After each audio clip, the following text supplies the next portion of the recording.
And yet, as Dr. King rose to that pulpit, the future still seemed daunting.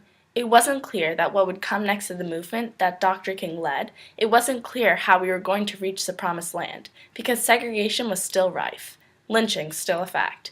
Yes, the Supreme Court had ruled not only the Montgomery buses, but also Brown versus Board of Education.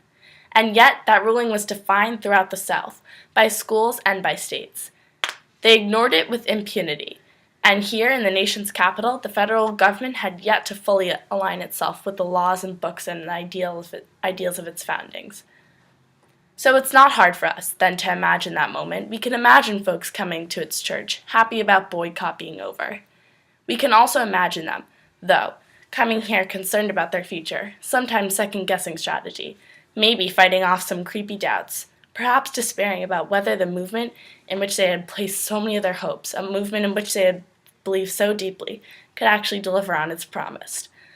So here we are, more than half a century later, once again facing the challenges of a new age.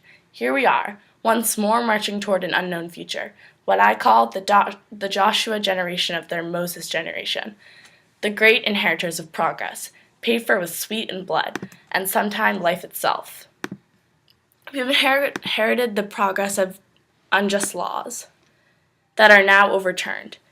We take for granted the progress of a ballot being available to anyone who wants to take the time to actually vote.